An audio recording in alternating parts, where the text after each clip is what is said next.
warahmatullahi wabarakatuh.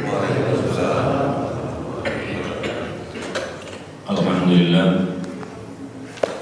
wassalatu wassalamu ala rasulillah wa ala alihi wa sahbihi wa mawala wa la hawla wa la quwwata illa billah. Amma ba'd, para jemaah muslimin dan muslimat yang dimuliakan Allah, alhamdulillah, segala puji hanyalah milik Allah, Rabb semesta alam.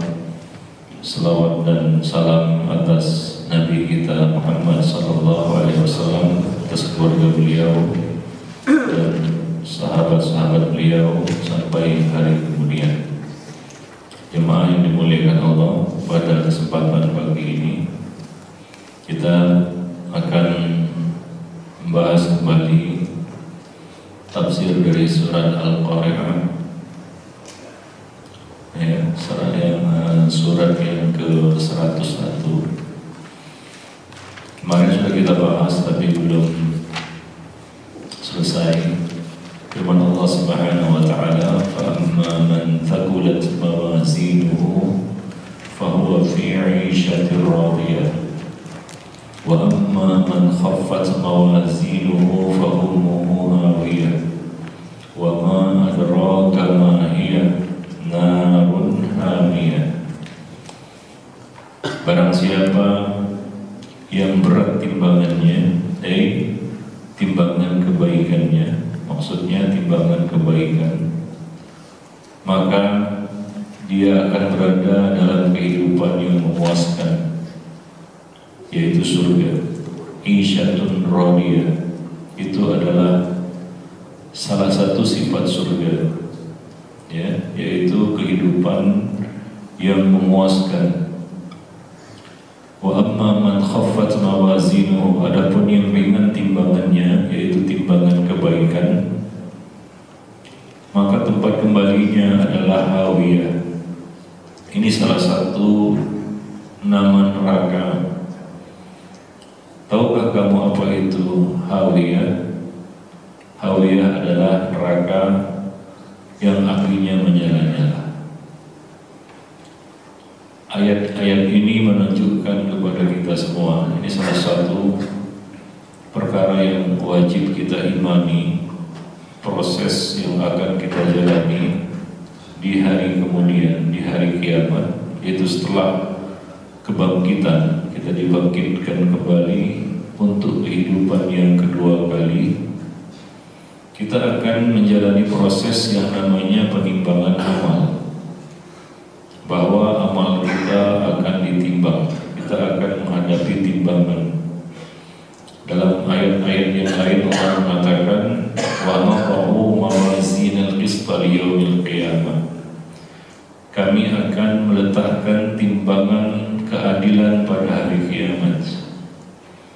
Demikian pula Allah mengatakan dalam ayat yang lain, al-waznu yawma idinil haqq, timbangan pada hari itu adalah hak, yaitu benar. Kita akan menghadapinya, timbangan amal itu. Fa amma man thaqulat mawazinuhu fa ulaika humul muflihun.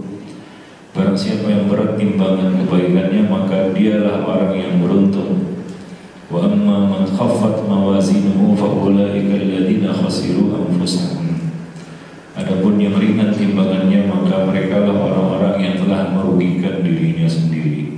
Dan masih banyak lagi ayat maupun hadis yang menunjukkan adanya timbangan amal pada hari kiamat. Dan timbangan ini tidak satu, karena dalam Al-Quran Allah sebutkan dengan dalam bentuk mufrad tunggal, al-waznu, dan juga dalam bentuk jamak, banyak, mawazin. Jadi bukan satu timbangan, tapi banyak timbangan yang Allah Subhanahu wa taala tegakkan pada hari kiamat. Karena yang akan ditimbang bukan hanya amal saja. Nanti akan kita jelaskan apa saja yang ditimbang. Dan penimbangan amal ini Allah Subhanahu wa taala lakukan, hikmahnya adalah untuk menegakkan hujjah, terhadap hamba-hambanya, sehingga orang yang masuk surga dia mengetahui kenapa dia masuk surga, dan orang yang masuk neraka dia tidak akan protes, tidak akan komplain kenapa dia masuk neraka, karena dia lihat sendiri timbangan itu, ya, dia lihat sendiri angkanya, dia lihat sendiri bagaimana kondisinya. Maka ketika Allah Subhanahu wa Ta'ala melemparkannya ke neraka, dia tidak akan komplain, dia tidak akan mengatakan, ya Allah, aku tidak pantas masuk neraka. Bahkan dia sadar sesadar-sadarnya itulah bagian yang adil untuknya. Maka para ulama mengatakan bahwa kita masuk surga dengan rahmat Allah dan masuk neraka dengan keadilan Allah Subhanahu wa Ta'ala. Salah satu bentuk keadilan pada hari kiamat adalah Allah menegakkan timbangan itu. Ya, mungkin ada yang berkata, untuk apa lagi ditimbangkan? Allah sudah menetapkan penghuni surga dan penghuni neraka. Ya, bahkan sebelum Allah menciptakan langit dan bumi, Allah Subhanahu wa Ta'ala telah menuliskan siapa penghuni-penghuni surga dan siapa penghuni-penghuni neraka. Kenapa nggak dilemparkan saja langsung? Tidak, Allah ingin menegakkan hujjah. Maka manusia itu akan menyaksikan sendiri, inilah dia, hasil dari perbuatannya, dan dia masuk neraka karena perbuatannya sendiri, bukan karena orang lain. Para jemaah yang dimuliakan Allah. Dan Allah Subhanahu wa Ta'ala menyayangi hambanya dengan kasih sayang yang luar biasa. Allah buat rumus, ini rumus di timbangan. Ya, ketika kita masuk ke dalam timbangan ini, Allah kasih rumus. Ini rumus timbangan pada hari kiamat. Untuk timbangan kebaikan, neraca pahala, ada dua kifah, kifatain, dua daun neraca timbangan ini pada hari kiamat, kanan dan kiri, ya. Seperti menimbang dua benda yang kita ingin tahu mana yang lebih berat, itulah timbangannya. Ada rumusnya. Rumusnya adalah satu pahala, satu kebaikan itu akan dikali 10 minimal. Minimal dikali 10. Satu kebaikan dikali 10 pahala. Nabi mengatakan al-hasanatu bi asyri amthaliha. Satu kebaikan dikali 10 pahala. Itu minimal, ya. Ada yang dikali 700. Bahkan ada yang perkaliannya hanya Allah yang tahu. Berapa dikali berapa hanya Allah yang tahu. Misalnya amal sabar. Allah mengatakan innama yuwaffas sabiruna ajrahum bighairi hisab. Sesungguhnya akan diberi pahala orang yang sabar itu tanpa hisab. Tanpa hisab artinya kalinya berapa hanya Allah yang tahu itu. Maka kalau kita dapat momen sabar, seharusnya kita merasa beruntung. Untung kita ini dapat melakukan satu amal yang perkaliannya nanti di timbangan hanya Allah yang tahu dikali berapa. Para jemaah yang dimuliakan Allah, itu untuk kebaikan. Adapun untuk kejahatan, maka satu kejahatan ditulis satu dosa saja, gak dikali-kali. Kira-kira yakin gak timbangan kebaikannya pasti lebih berat daripada kejahatan? Yakin Pak? Optimis? Optimis nanti. Itu rumusnya ya. Allah kasih rumus seperti itu. Satu kebaikan 10 pahala minimal. Satu kejahatan 1 dosa. Kalau kita ngikuti rumus ini Pak ya, maka untuk mengimbangi satu kebaikan, orang itu perlu melakukan 10 kali kejahatan. Orang itu perlu melakukan 10 kali kejahatan baru imbang dengan satu kebaikan yang dilakukannya. Ini hitung-hitung timbangan di sisi Allah nanti ya. Maka kalau sekiranya ada orang yang timbangan kejahatannya, dosanya itu lebih berat, kira-kira gimana orang ini? kejahatannya, dosanya itu lebih berat daripada kebaikannya. Kira-kira apa ini orang ini? Ini orang memang benar-benar jahat dia. Iya, bayangkan dia satu kebaikan itu hanya bisa dibagi dengan 10 kejahatan. Nah, kalau masih lebih berat juga kejahatannya, ini memang benar-benar jahat orang ini. Maka kalau dia masuk neraka, dia sadar sesadar-sadarnya, oh iya, saya pantas masuk neraka. Para jemaah yang dimuliakan, ya, itu rumus yang akan Allah buat nanti di timbangan pada hari kiamat. Nah, kemudian siapa yang ditimbang pada hari kiamat? Apa semua orang ditimbang? Tidak. Ada yang nggak perlu masuk timbangan lagi, Pak. Karena untuk masuk timbangan ini perlu tiket. Kalau nggak punya tiket nggak masuk timbangan ini. Tiketnya apa coba? Apa tiketnya? Untuk masuk timbangan ini, untuk naik timbangan ini perlu tiket. Kalau nggak ada tiket nggak dikasih masuk lagi. Tiketnya adalah la ilaha illallah. Orang yang nggak punya kartu la ilaha, ini bukan kartu pintar nih, ini kartu la ilaha illallah. Barulah dia naik timbangan itu. Kalau dia tidak punya kartu la ilaha illallah, dia tidak akan ditimbang. Maka para ulama mengatakan orang-orang kafir tidak ditimbang amal. Kenapa? Karena nggak ada kebaikannya. Nggak ada kebaikannya. Masa orang kafir nggak ada kebaikannya, Ustaz? Orang kafir ada baik-baik. Ada yang rajin sedekah juga. Kadang-kadang malu juga sama orang kafir rajin juga sedekah itu, Pak.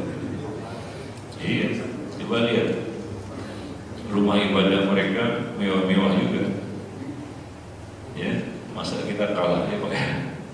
Orang kafir aja rajin sedekah.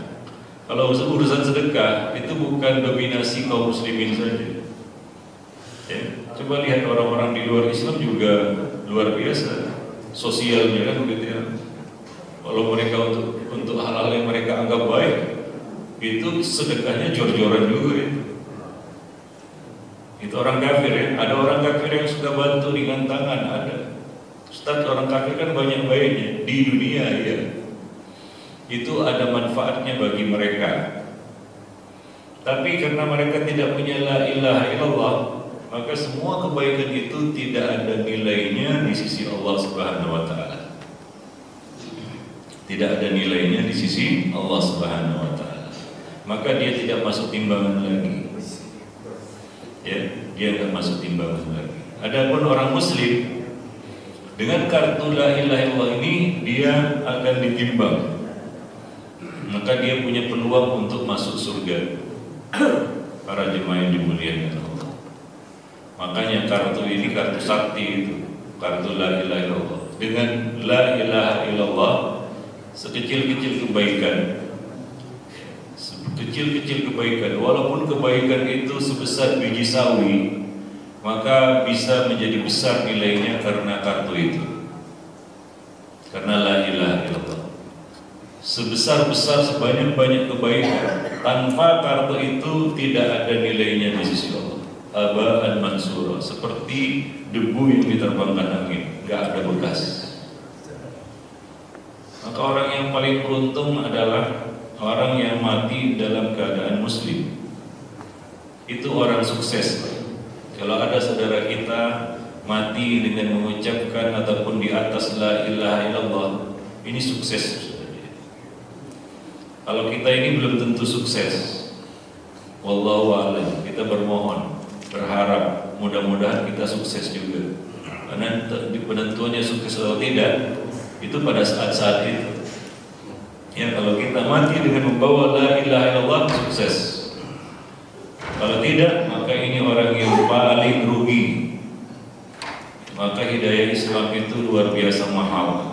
Dan yang paling penting adalah kita bawa hidayah itu sampai mati, sampai kita bertemu Allah Subhanahu wa taala.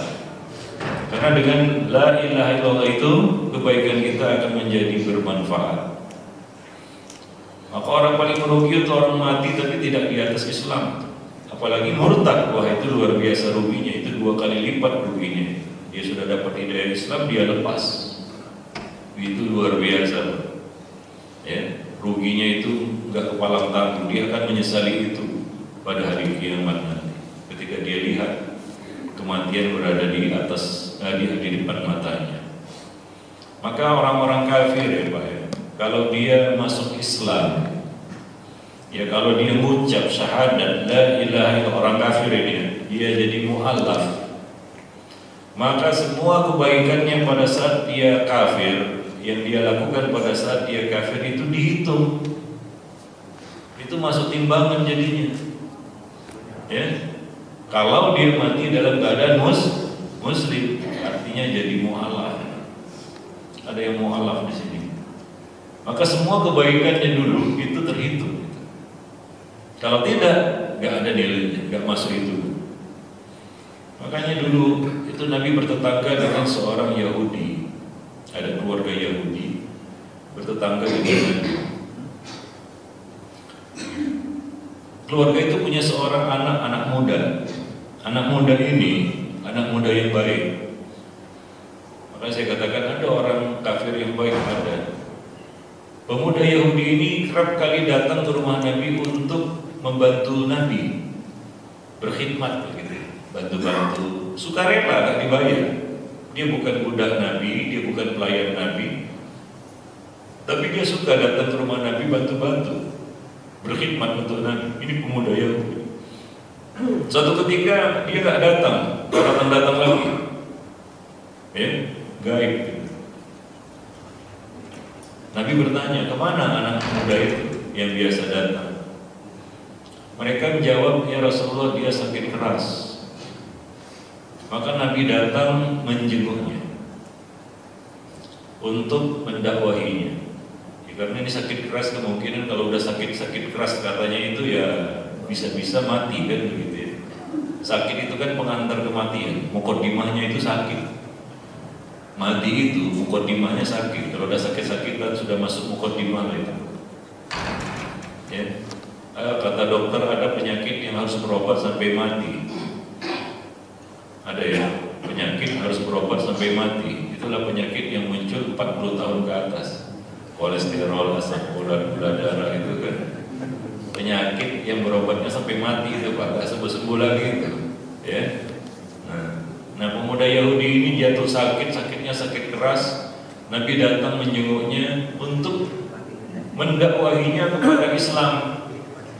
Ya, masih ada peluang, mudah-mudahan dia mau masuk Islam. Siapa tahu, apalagi dalam kondisi sakit itu, orang itu hatinya lembut, nggak melawan dia. Makanya kalau kita punya teman kafir, sakit keras mau mati, datangi dan dakwahi dia. Mana tahu ada kondisi-kondisi yang mungkin dia lemah seperti itu, dia mau masuk Islam. Maka Nabi datang kepadanya dan berkata kepada pemuda itu, aslim. Cuma itu aja Nabi berkata kepadanya, masuk Islam lah kan. Karena udah sering ketemu Nabi, udah kenal Nabi juga. Ya. Pemuda itu menoleh kepada ayahnya, seakan-akan minta restu. Gitu. Apa kata ayahnya? Ati Abul Qasim. Udah ikuti aja Abul Qasim. Maka dia pun mengucap, dia pun bersyahadat la ilaha illallah. Ya, kemudian Nabi keluar dari rumahnya dan berkata, alhamdulillahilladzi anqadhahu minan nar. Segala puji bagi Allah yang telah menyelamatkannya dari api neraka. Karena nggak lama kemudian pemuda ini mati. Ya, nah, jadi kebaikannya selama dia kafir, ya, dia rajin bantu Nabi itu terhitung karena dia Islam.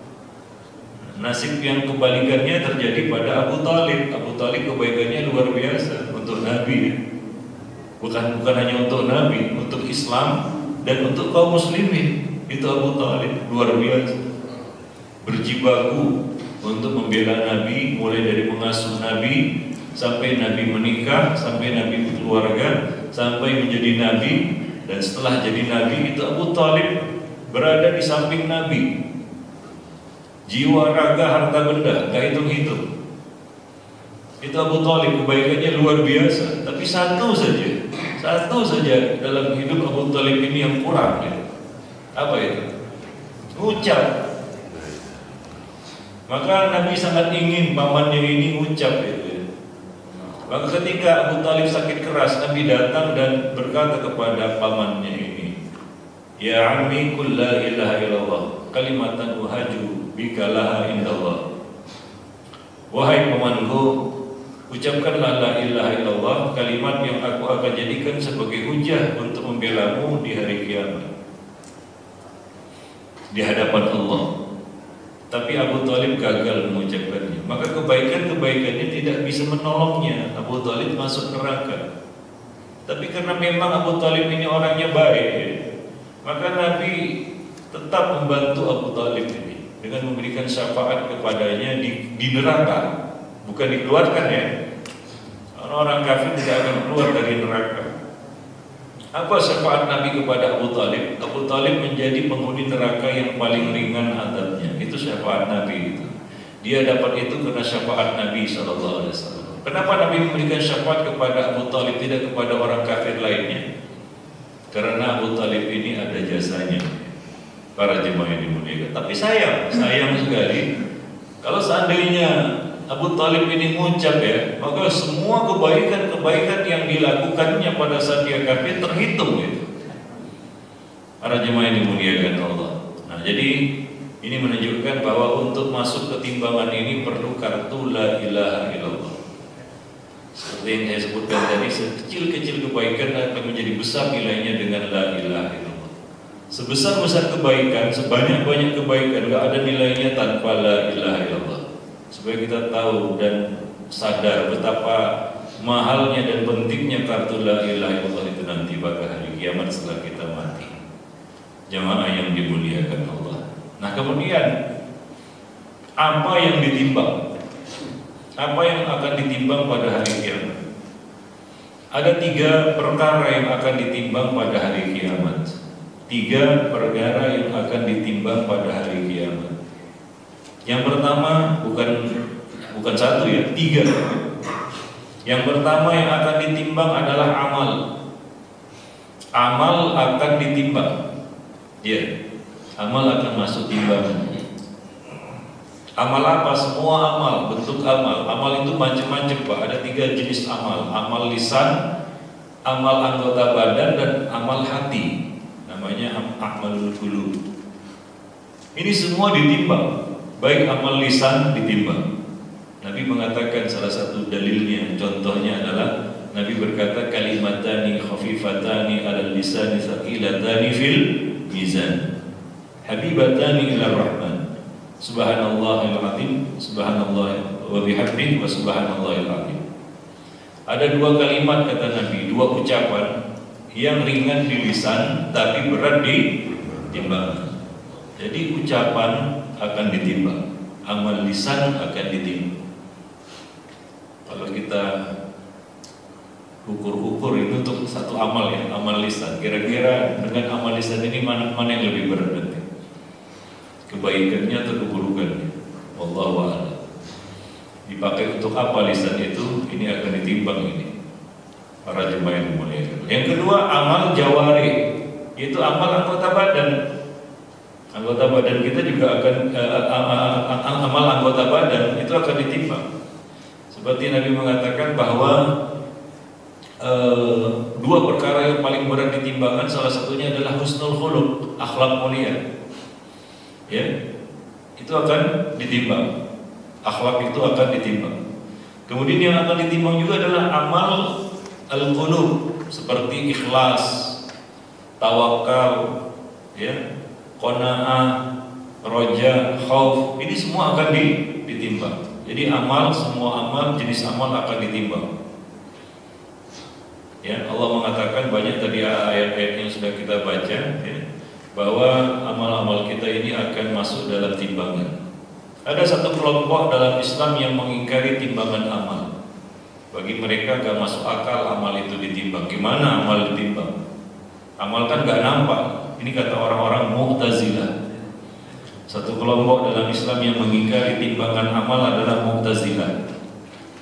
Mu'tazilah ini terkenal dengan kelompok yang mengedepankan akal. Segala sesuatu ditimbang dengan akal mereka. Lalu dengan itu mereka menetapkan apakah ini diyakini atau tidak diyakini.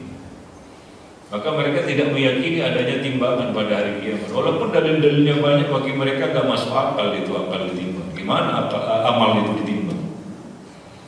Nah ini orang Mu'tazilah kalau hidup sekarang malu mungkin dia, Pak. Ya. Kalau mungkin dulu ada orang yang berkata kepada mereka, dulu ya, waktu orang-orang Mu'tazilah Kudama yang masa lalu ini ditanya, ada yang berkata kepada mereka, seandainya ya, ada yang berkata kepada mereka, udara ini bisa ditimbang. Mungkin mereka mengatakan, oh kamu gila kamu. Udara bisa ditimbang, gimana udara gak nampak bisa ditimbang?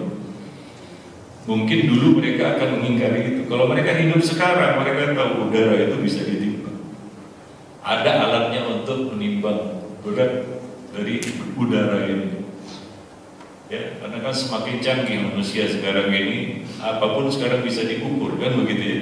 Dalamnya laut pun bisa diukur. Mungkin kalau dulu orang mengatakan dalamnya laut bisa diduga, orang mengatakan, ah kamu gila, gimana laut bisa diukur dalamnya. Tapi sekarang ada alat pakai sonar dan lain sebagainya. Maka orang-orang dulu yang mengingkari dengan akal mereka, kata mereka ini gak masuk akal, kalau hidup sekarang malu mereka. Bahwa apa-apa yang mereka nafikan dulu, ternyata sekarang itu satu perkara yang bukan mustahil. Maka kita yang hidup hari ini juga, kalau kita mengingkari syariat ya, dengan akal kita, bagi kita itu gak masuk akal. Mungkin nanti kalau kita hidup, gak usahlah 1000 tahun, 100 tahun ke depan aja, kita gak tahu bagaimana bentuk dunia ini, Pak. Ya, hal-hal yang kita anggap mustahil, mungkin nanti 100 tahun ke depan itu gak mustahil lagi. Ya, tidak mustahil lagi. Nah, akal manusia kan sangat-sangat terbatas. Jadi nggak boleh dijadikan sebagai standarisasi syariat. Kita tetapkan, kita ingkari berdasarkan logika kita. Sangat dangkal ini. Akal kita ini nggak akan mampu untuk kita katakan ya, menyelami semua hal-hal yang Allah Subhanahu Wa Taala tetapkan di dalam Quran maupun ditetapkan oleh Nabi di dalam hadis. Maka kita, kewajiban kita mengimaninya, para jemaah yang dimuliakan Allah. Baik.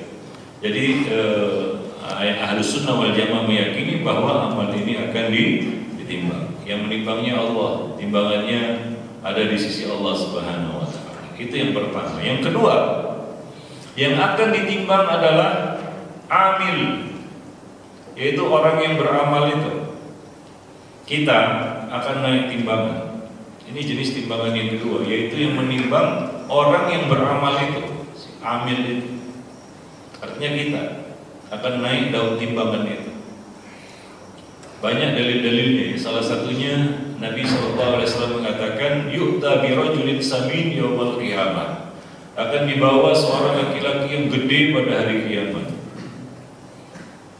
Ya, big size nih Pak. Ukurannya gede.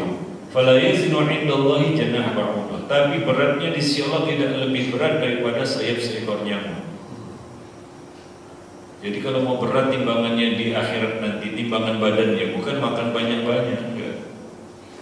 Gimana caranya supaya badan kita berat pada hari kiamat? Terlepas kita kurus atau gemuk, yaitu menggunakan badan kita ini untuk ketaatan.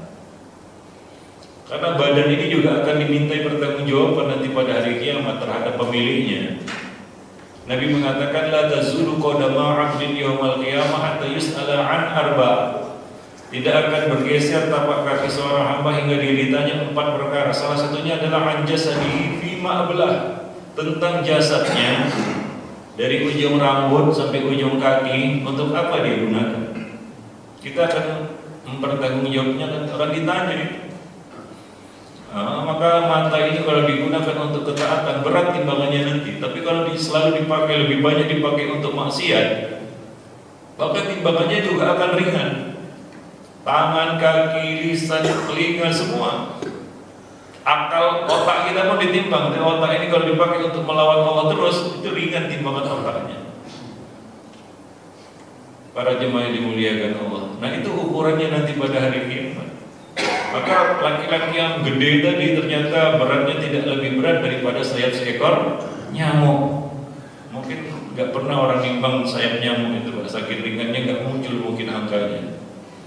Dalam hadis Abdullah bin Mas'ud ya, suatu ketika Abdullah bin Mas'ud memanjat pohon arok. Pohon arok ini adalah pohon yang biasa diambil batangnya untuk dijadikan siwak. Namanya pohon arok, bukan arak Pak ya, arok. Yang biasanya digunakan ini batangnya untuk dijadikan siwak. Nah, mungkin Abdullah bin Mas'ud ingin buat siwak ya, dia manjat pohon itu untuk mengambil batangnya. Sampai di atas ternyata angin berhembus kencang, sehingga tersingkaplah kain sarungnya, sehingga terlihatlah betisnya. Maka orang-orang tertawa melihat betisnya. Fatahikan nas, orang-orang tertawa melihat betisnya Abdullah bin Mas'ud. Nabi bertanya kepada mereka, mimma tadhakun, kenapa kalian tertawa? Mereka mengatakan, min diqqati saqaihi ya Rasulullah, karena tipisnya, kecilnya betisnya ya Rasulullah. Ya, betisnya saking kecilnya itu membuat orang tertawa, begitulah kira-kira. Maka Nabi berkata kepada mereka, sungguh dua betis itu lebih berat timbangannya di sisi Allah daripada gunung Uhud. Nah, itu betisnya Abdullah bin Mas'ud. Itu masih betisnya Pak ya, belum lagi yang lainnya. Tapi beratnya di sisi Allah lebih berat daripada gunung Uhud. Ya, jadi ini menunjukkan dalil ya, bahwasanya yang akan ditimbang pada hari kiamat adalah manusianya, orangnya. Kita akan naik timbangan nanti. Dan yang menentukan berat atau tidaknya bukan size-nya ya, tapi bagaimana kita gunakan ini. Ini amanah. Badan kita ini amanah. Kalau kita punya otak yang cerdas, itu amanah. Kalau kita gunakan justru untuk melawan Allah, nggak ada nilainya, nggak ada beratnya nanti di sisi Allah Subhanahu Wa Taala. Mungkin lebih ringan daripada seekor nyamuk tadi, lebih ringan lagi mungkin. Tapi kalau akal ini, otak ini kita gunakan untuk menaati Allah, untuk memahami ayat-ayat Allah, untuk menghafal kitab Allah, berat gitu nanti. Maka orang yang hafal Quran ya akan dikatakan kepada Iqra wartaqi, bacalah dan naiklah.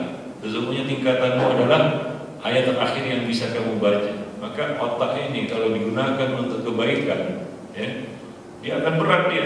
Mata juga, telinga, lisan, semua.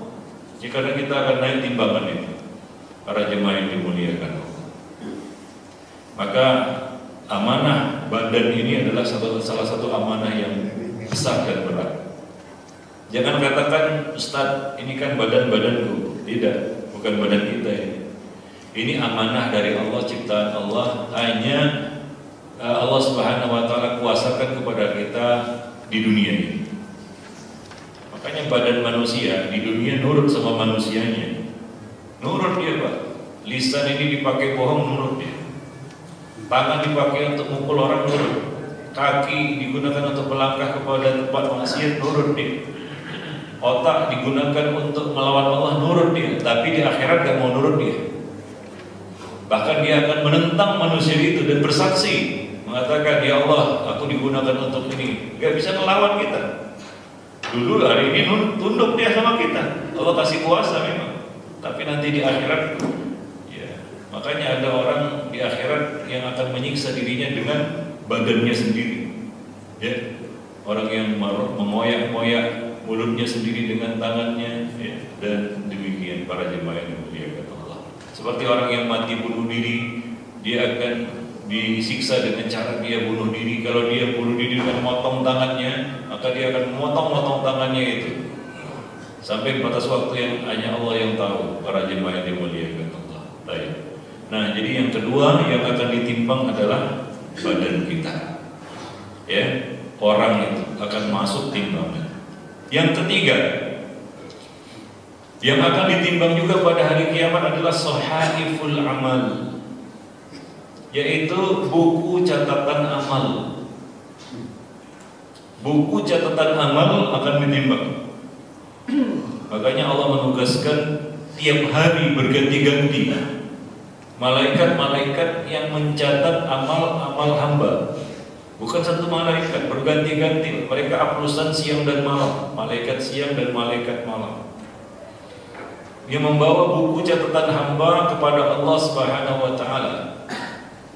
Ya, dan mereka itu berkumpul di sholat subuh. Maka Allah mengatakan dalam Al-Quran, Inna Qur'an al-fajri kana masyhuda, disaksikan oleh malaikat, yaitu malaikat siang dan malaikat malam, yang membawa buku catatan amal hamba. Tiap hari dicatat detil amal perbuatan manusia itu, para jemaah. Kenapa dicatat? Salah satu alasannya, hikmahnya adalah karena buku catatan ini akan ditimbang Allah pada hari kiamat nanti. Dia akan naik dalam timbangan itu, buku catatan amal kita. Maka di sana ada dua buku ya, buku yang diserahkan kepada tangan kanan ini adalah buku catatan pahala, dan buku yang diserahkan ke tangan kiri ini adalah buku catatan dosa. Ya, ada dua buku catatan amal manusia, ya, buku catatan amal kebaikan dan buku catatan amal keburukan. Ya, para jemaah yang dimuliakan Allah. Dalilnya bahwa buku catatan amal kita akan ditimbang pada hari kiamat adalah hadis Hudzaifah. Ya. Hadis ini dikenal dengan sebutan hadis bitokoh, hadis kartu. Nabi mengatakan, yu'ta bi rajulin yaumal qiyamah wa ma'ahu tis'atan wa tis'ina sijillan.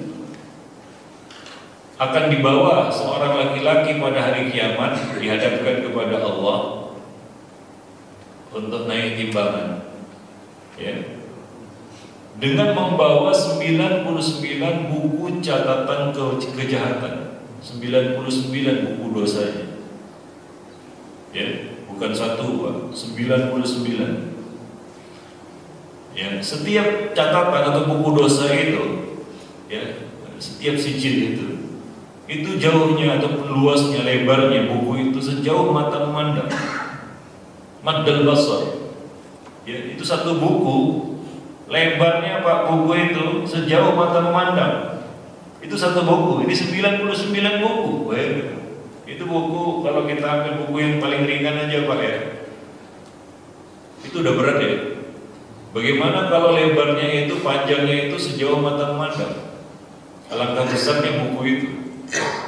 Para jemaah yang dimuliakan Allah, itu bukan satu lagi, 99. Maka Allah Subhanahu wa Ta'ala menunjukkan kepadanya buku catatan itu. Dibukalah buku catatan itu dan diberitahukan kepadanya, diperlihatkan kepadanya. Fayuqirru bidzalika, dia mengakui semua isinya. Coba periksa, ada enggak yang bukan perbuatanmu tercatat di situ? Dia mengatakan tidak ya Allah, dia mengakui semua itu. Sah. Ya. Kemudian Allah berkata kepadanya, bertanya kepadanya, alaka min udhrin aw hasanah? Apakah kamu punya alasan atau kamu punya kebaikan untuk mengimbangi 99 buku catatan dosa ini? Artinya apa kamu mau komplain kira-kira dengan buku catatan itu? Atau ada kebaikan yang bisa menandinginya? Dia mengatakan kayaknya sudah frustasi juga, dia sudah pasrah. Dia mengatakan tidak ya Allah, kayaknya nggak ada yang perlu dikomplain, dan kayaknya juga nggak ada kebaikan yang bisa menyaingi itu. Sudah pasrah dia. Maka Allah berkata kepadanya, innaka la tudlam, kamu tidak akan dizalimi, kamu tidak akan dicurangi, tidak ada kezaliman hari ini. Innalaka indana hasanah, sesungguhnya kamu ada kebaikan, satu kebaikan di sisi kami. Dia pun udah lupa ya, apa kebaikan ini, ingat kayaknya enggak ada. Maka dikeluarkanlah sebuah kartu, Pak. Di kartu itu tertulis asyhadu an la ilaha illallah wa asyhadu anna muhammadar rasulullah, yaitu kartu la ilaha illallah. Ya, ternyata dia punya kartu. Oleh karena itu dia naik timbangan ini, karena dia punya kartu itu. Maka tiap-tiap kita kalau mati di atas Islam, di atas la ilaha illallah, kita dapat kartu semua nanti, insya Allah, mudah-mudahan. Nah, orang ini juga ternyata itu kebaikannya, cuma itu satu kartu, bukan banyak kartu, satu kartu saja. Maka Allah meletakkan kartu itu di satu fikif fadin, di satu daun neraca timbangan, dan 99 tis'atan wa tis'ina sijillan itu dan neraca timbangan lainnya, di daun timbangan lainnya, ditimbang mana yang lebih berat. Apa yang terjadi? Fatashat asijillah. Ketika diletakkan dua benda ini, kalau bapak punya kartu KTP lah, keluarga KTP, coba timbang dengan timbangan seperti ini ya, antara kanan kiri begitu.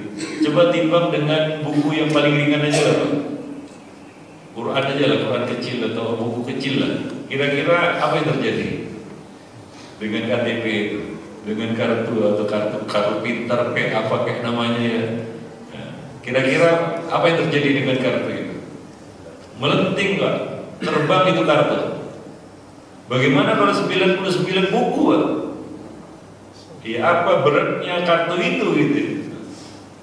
Tapi apa yang terjadi? Ternyata kartu la ilaha illallah ini lebih berat, sehingga 99 buku catatan dosanya itu melanting ke atas, terbang. Toshat asijillah, luar biasa kartu ini. Tapi ini kartu bukan sembarang kartu. Kartu la ilaha illallah orang ini itu ternyata berat. Maka kartu la ilaha illallah tiap-tiap orang itu beda beratnya, nggak sama. Nggak sama. Masing-masing kita nanti mungkin punya kartu la ilaha illallah kalau kita mati di atas Islam. Tapi tiap-tiap kartu beda beratnya. Masing-masing kartu beda beratnya. Yaitu apa? Kadar la ilaha illallah manusia beda-beda beratnya, tingkatannya, kadarnya.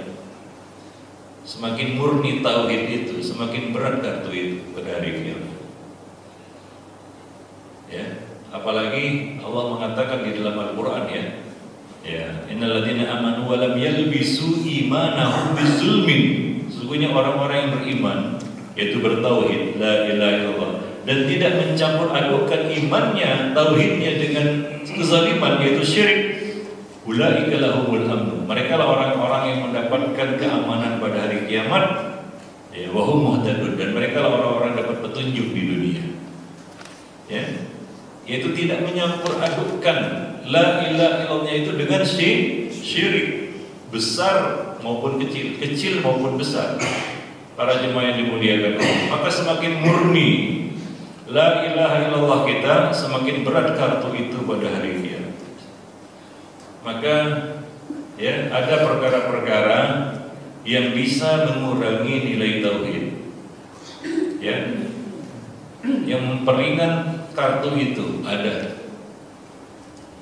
Misalnya Nabi menyebutkan tentang orang-orang yang masuk surga tanpa hisab. Ada 70.000 orang yang akan masuk surga tanpa hisab, nggak banyak-banyak. Dari sekian banyak jumlah manusia dari Adam sampai manusia terakhir, hanya 70.000 orang yang berkesempatan masuk surga tanpa hisab. Ada sifat-sifatnya yang Nabi sebutkan. Di antaranya adalah wala yastarqun. Mereka adalah orang-orang yang tidak minta ruqyah, meminta diruqyah. Ustaz, meminta ruqyah boleh nggak? Boleh. Boleh. Meminta orang lain untuk meruqyah kita boleh nggak? Boleh. Tapi ingat, perkara ini bisa mengurangi nilai la ilaha illallah kita. Ya, sehingga terlepaslah, terbuanglah kesempatan masuk surga tanpa hisab. Ya, bertatayur, ya, menangguhkan niat karena menganggap sial sesuatu. Ya, nggak jadi beli rumah depan itu karena nomor angkanya 13, sial. Dikasih kepling ataupun apa namanya? Kalau di sini sebut apa? Kepala lingkungan atau apa namanya? Ketua RT, ini nomor rumah nomor 4 ini. Wah, takut dia, enggak Pak. Pakai peling dia kan nomor 4, nomor 3A saja atau 3B ya. Sudah menghindari ya, di hotel-hotel kan itu banyak ya. Enggak ada. Lantai 4 enggak ada Pak. Yang ada 3A, 3B. Kenapa coba? Pernah nggak nanya sama pemilik gedung itu? Kenapa nggak ada lantai 4? Coba. Karena beranggapan sial itu nomor 4. Ya, karena ejaannya dalam bahasa mereka itu artinya mati. Maka mereka pun bertatayur, merasa sial dengan itu. Nah, ini perkara yang bisa mengurangi tauhid. Kalau kita masih percaya hal-hal seperti itu, DBC itu, takhayul bid'ah khurafat, ini ya tidak serta-merta membatalkan la ilaha illallah ya, hapus la ilaha, enggak. Cuma ini akan ringanlah kartu la ilaha illallah itu. Karena bercampur dengan apa? Dengan syirk. Walaupun kecil, tidak mengeluarkan pelakunya dari Islam. Maka keyakinan harus kita bersihkan. Saya kan pernah cerita juga, banyak itu orang-orang yang pergi ke Borobudur pakai jilbab lagi, sampai di sana masih ngerokok-ngerokok juga, Pak, ya. Masih percaya. Ya kita katakan bukanlah mereka itu batal la ilaha, enggak batal lah. Kalau misalnya enggak meyakini dengan seyakin-yakinnya, cuma iseng-iseng ada sebagian orang wah ikut-ikutan kan begitu. Memang tidak batal serta merta la ilaha illallah, cuma itu akan mengurangi nilai la ilaha. Banyak perkara-perkara yang bisa mengurangi nilai la ilaha illallah kita. Makanya ya saya katakan tadi, kita tiap-tiap kita mudah-mudahan membawa kartu la ilaha illallah. Tapi ya, tidak semua kartu ini berat. Ada yang ringan, nggak sama beratnya. Nah, orang ini, dalam kasus orang ini ya, yang bawa 99 buku catatan dosa, ternyata kartu la ilaha illallah ini berat, Pak, sehingga mengalahkan 99 buku catatan dosanya itu. Kenapa?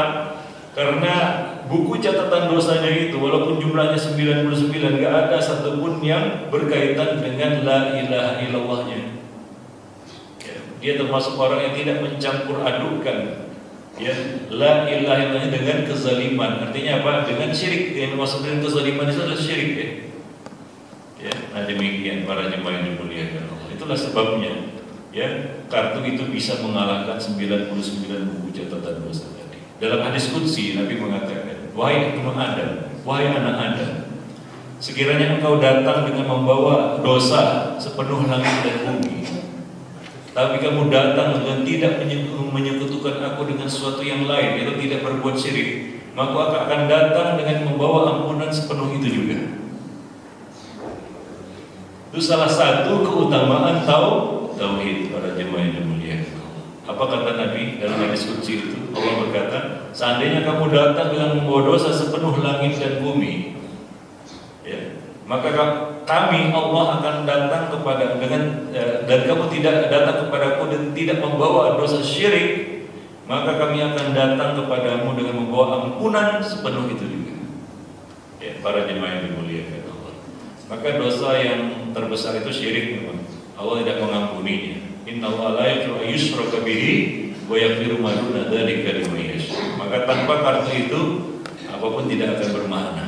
Ikhwani fillah ma'asyiral muslimin. Jadi ini menunjukkan bahwa yang akan ditimbang dan naik timbangan itu pada hari kiamat adalah sohaiful amal. Buku catatan amal kita akan naik timbangan itu.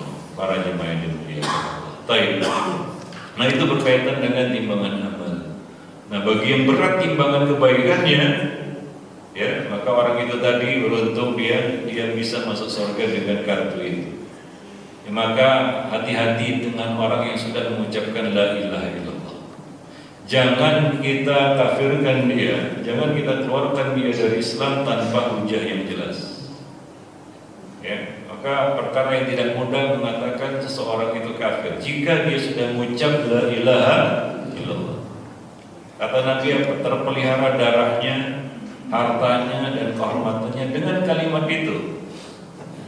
Itu agungnya kalimat itu. Tidak boleh kita tumpahkan darahnya dengan semena-mena, kita rampas hartanya dan kita nodai kehormatannya. Kalau dia sudah mengucap la ilaha illallah, terjaga. Kata Nabi, asama minni dima'ahu wa amwalahu wa a'radahu.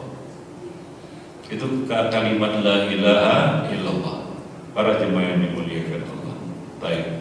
Nah, barang siapa yang berat timbangan kebaikannya, maka dia berada fi isyatin radiyah.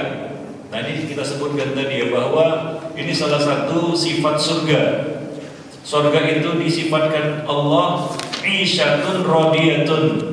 kehidupan yang memuaskan, radiyah, yang membawa ridho bagi penghuninya. Maka apapun nikmat yang Allah berikan kepada kita di surga nanti, gak ada yang komplain. Ya, walaupun kita tahu di surga itu ada tingkatan. Ada tingkatan surga. Yang paling tinggi apa? Surga Firdaus. Ya. Satu tingkatan surga aja Pak ya. Firdaus misalnya. Kalau kita masuk surga Firdaus belum tentu ketemu Nabi. Kenapa? Surga Firdaus itu juga ada derajat. Satu tingkatan ada derajat.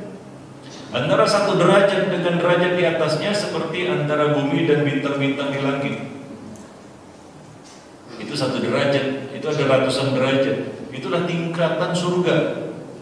Maka Allah mengatakan wa fi dzalika falyatanafasil mutanafisun. Dan untuk kenikmatan dan tingkatan derajat surga itulah kamu hendaknya berlomba-lomba. Jadi kita berlomba-lomba bukan hanya masuk surga Pak. Ya, jangan merasa cepat puas lah sih kita berlomba-lomba untuk masuk surga. Bukan hanya itu, orang mukmin itu lebih dari itu. Orang mukmin itu berlomba-lomba untuk mendapatkan tingkatan yang lebih tinggi di surga. Maka tingkatan surga itu banyak. Semakin baik, semakin bagus, semakin banyak kebaikannya, maka tingkatannya di surga juga semakin tinggi. Para jemaah yang dimuliakan Allah, kan ada hadisnya itu. Suatu ketika Nabi berkata kepada sahabat-sahabat, "Zahaba ahlud dusuri bil ujur." Ya. Suatu ketika sahabat-sahabat Nabi itu berkata kepada Nabi, "Ya Rasulullah, zahaba ahlud dusuri bil ujur." Wahai Rasulullah, orang-orang kaya telah pulang dengan memborong pahala. Orang-orang kaya itu pulang ke rumah mereka dengan memboyong pahala.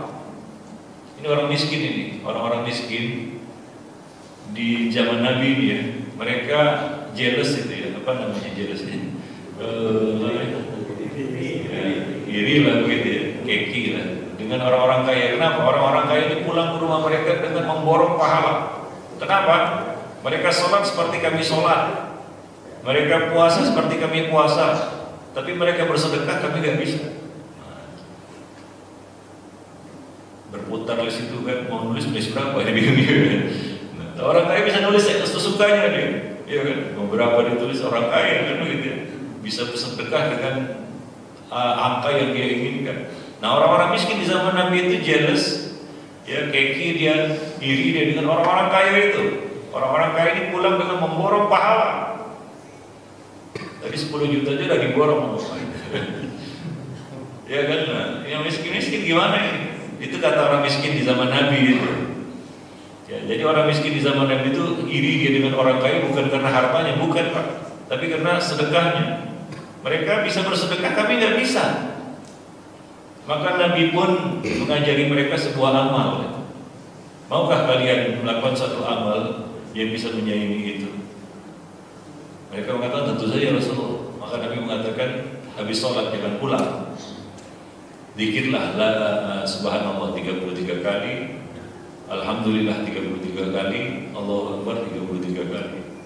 Nah, itu amalan itu yang bisa menyaingi itu. Maka orang miskin ini pun senang lah ya. Mereka habis sholat gak pulang Pak, zikir. Nah, ya ternyata orang-orang kaya ini ngeliat itu. Ini orang miskin itu gak pulang-pulang. Zikir.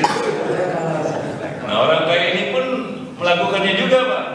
Ya, ikut juga dia, zikir juga, dia gak pulang juga ini orang kaya. Dulu sahabat itu berlomba-lomba, yang miskinnya kaya berlomba-lomba untuk mendapatkan tingkatan surga yang lebih tinggi. Bukan hanya sekedar lomba-lomba masuk surga aja, tapi berlomba-lomba untuk dapat derajat yang tinggi di surga, tingkatan yang lebih tinggi di surga.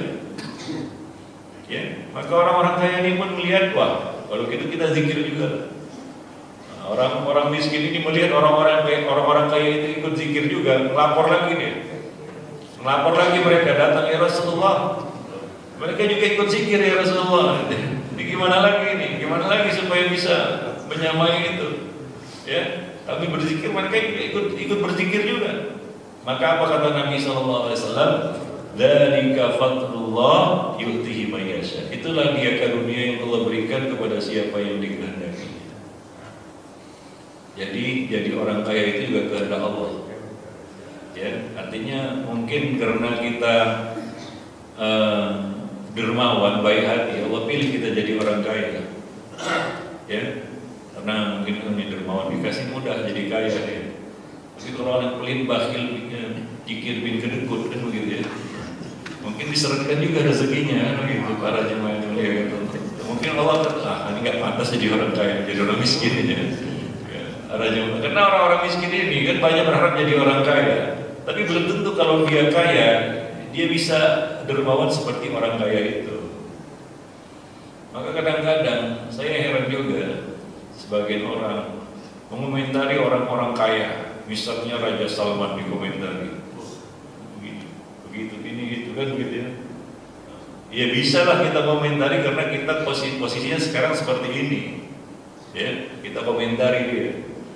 Ya, tapi seandainya Pak ya, kalau kita tukar tempat, kita jadi Raja Salmannya. Seandainya ini Pak ya, kan? Tukar posisi ganti tempat ya, belum tentu kita sedermawan dia, ya, dan belum tentu kita juga sebaik dia. Yakin ya? Coba dulu. Ya karena begitulah manusia, kadang-kadang waktu miskin dia ya. Tapi ketika kaya ternyata dia nggak bisa memegang amanah jadi orang kaya. Para jemaah yang dimuliakan. Dan orang kaya zaman Nabi itu luar biasa. Mereka berlomba-lomba juga dengan orang miskin.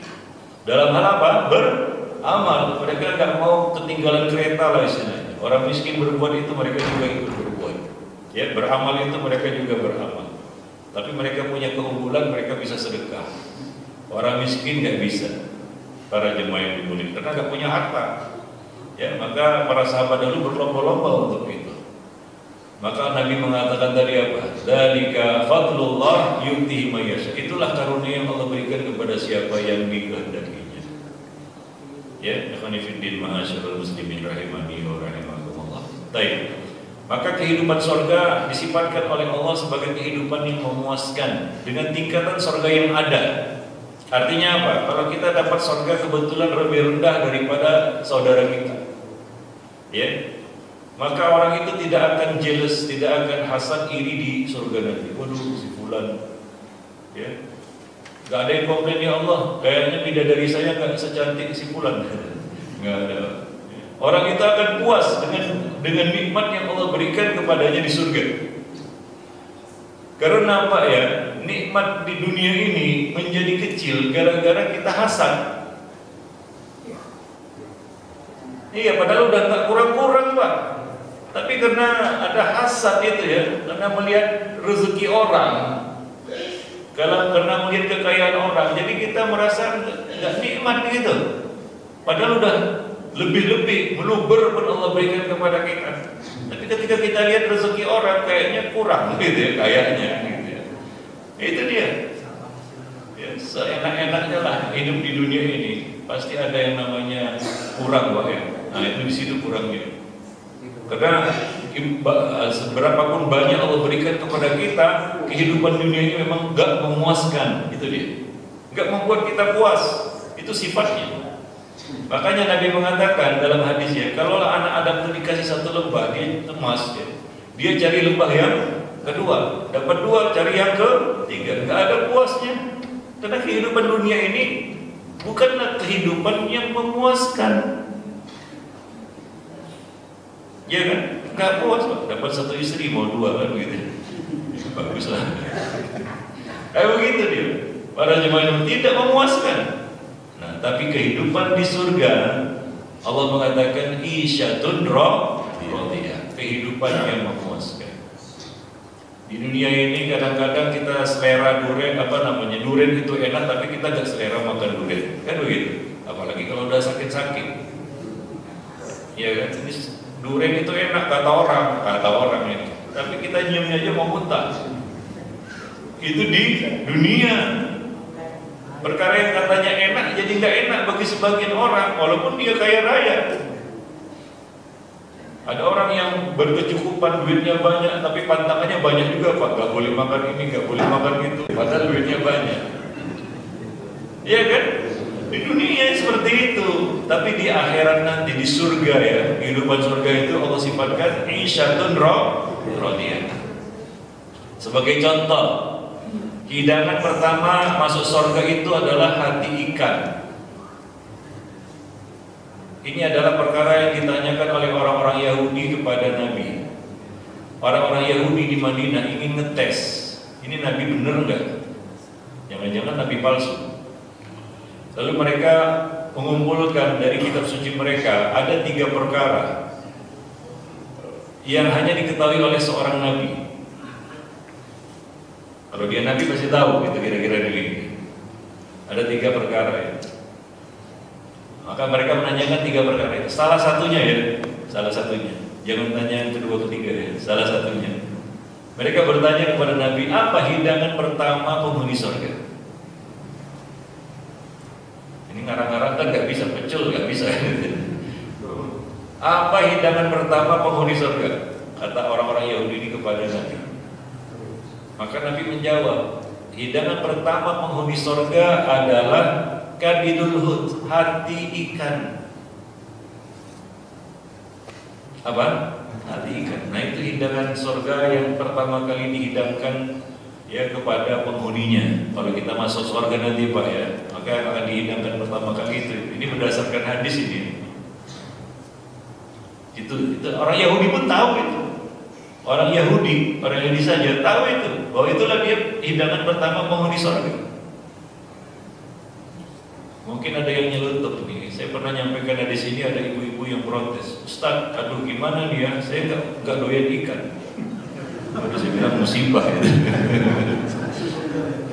Boleh nggak ganti menu gitu? Ya Allah ganti menu lah. Jangan aja ikan, saya nggak doyan ikan.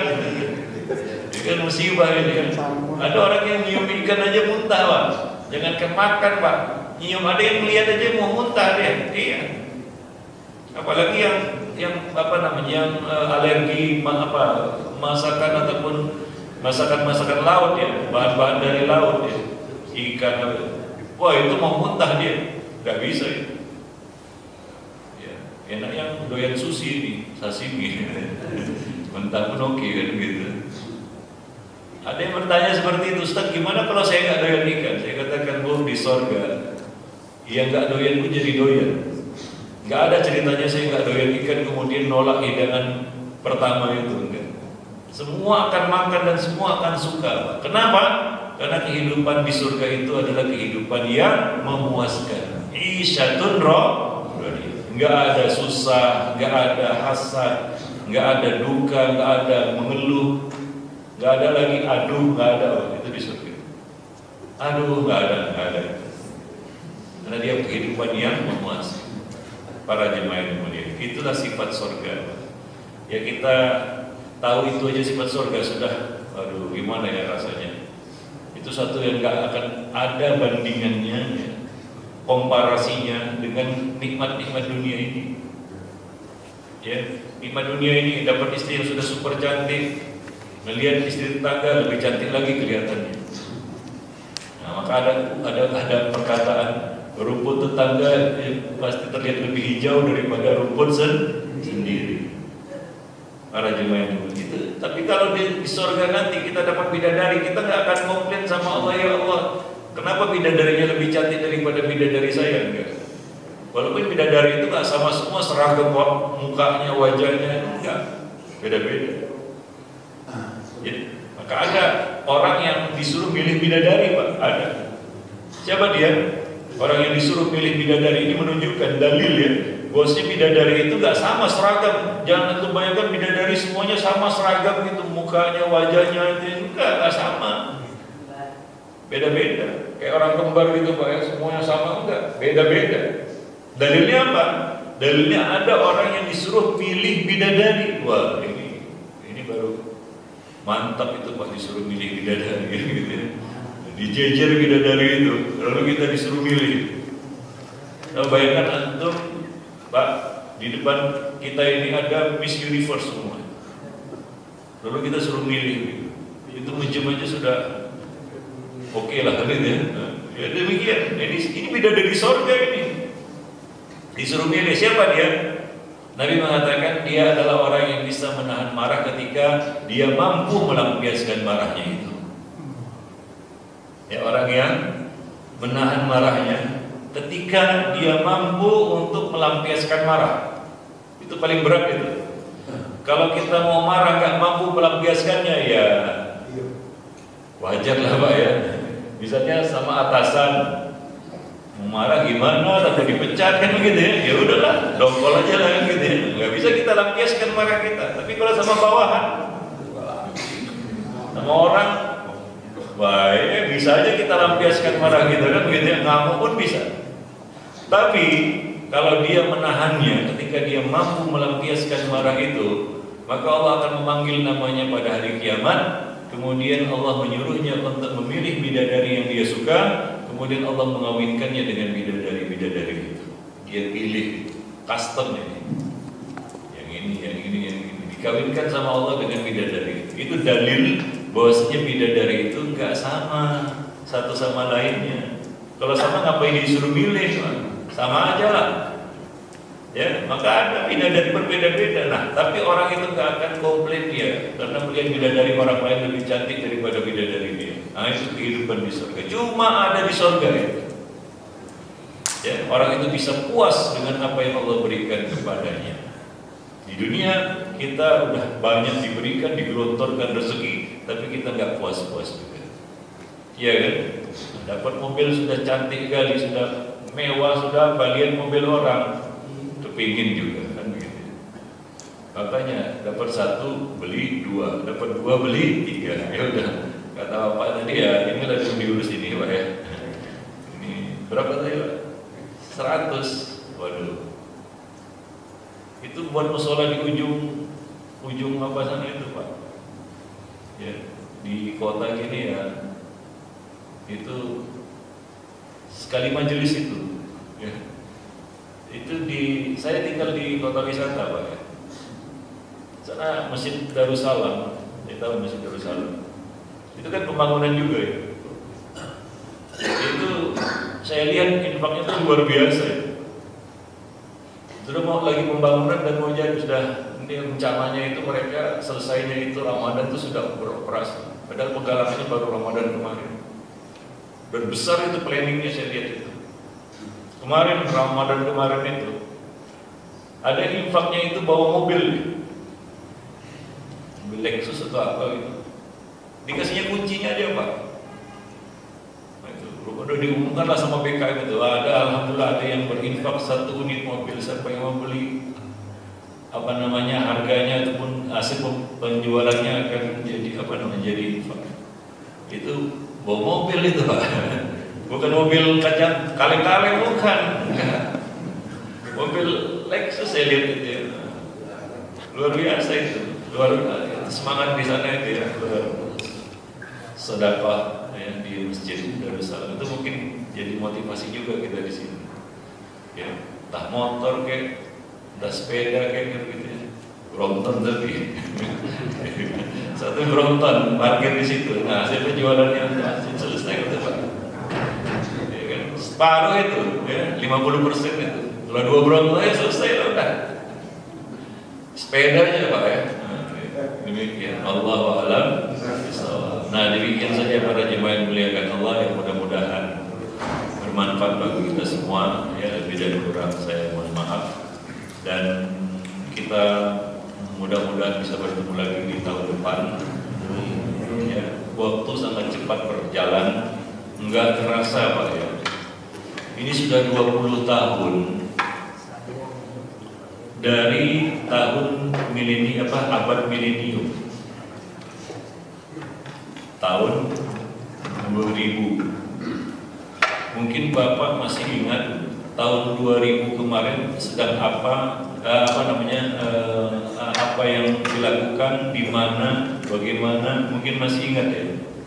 Tahun 2000 kita memasuki abad 21 kan begitu kata orang. Abad milenium lah katanya. Ini sudah 2020. sebentar lagi ya, tinggal hitung hari. Itu sudah 20. Artinya sudah 20 tahun. Kita ngoyak kalender Pak, 20 kali sudah. Nggak terasa itu. Intinya apa ya? Kalau kita bicara jatah umur umat Muhammad 60 sampai 70 tahun, kita ambillah yang paling jauh 70 lah. Kalau kita sekarang 50, itu ya 20 tahun lagi, dan itu sangat cepat. 20 tahun itu seperti kita menjalani dari tahun 2000 sampai 2020, nggak terasa. Tiba-tiba saja sudah di alam barzah nanti. Itu kalau aman sentosa selamat sampai 70 Pak ya. Kalau gitu. Kalau sekarang 50 ya.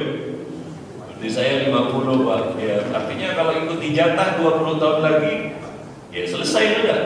Dan itu sangat cepat, seperti dari tahun 2000 ke 2020 ini. Terasa nggak?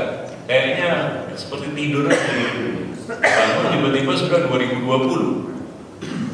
Ya, para jemaah ini. Apalagi sekarang sudah 60. Ya, begitulah dia. Ya. Maka ada peluang kebaikan, sikapnya jangan orang yang sudah 60 tahun ke atas, kata Nabi, sudah dicabut uzur darinya. Artinya apa? Ya, orang yang telah mencapai jawaz siddiq, dia telah melewati 60 tahun, maka Allah telah mencabut uzur darinya. Artinya nggak ada alasan lagi kalau dia nggak memperbaiki diri. Ya, kalau tidak fokus lagi ke akhirat, sudah nggak ada alasan lagi. Kenapa? Karena nggak semua orang beruntung seperti dirinya. Maka orang-orang tua ini beruntung Pak, sudah mendapat usia itu. Kalau sekarang ada yang dapat 70, 65, 70, beruntung dia. Kenapa? Karena dia bisa sampai ke titik itu. Yang muda-muda ini belum tentu Pak. Belum tentu dapat rezeki itu. Seperti yang sudah mencapai usia itu. Maka kalau disia-siakan juga, nah ini apa katanya, tua-tua tadi para jemaah sekalian. Maka kalau sudah sampai usia itu, ada peluang kebaikan, sikat, kan begitu. Allahu a'lam bishawab. Subhanallahi bihamdihi, asyhadu an la ilaha illa anta, astaghfiruka wa atubu ilaik. Wassalamualaikum warahmatullahi wabarakatuh.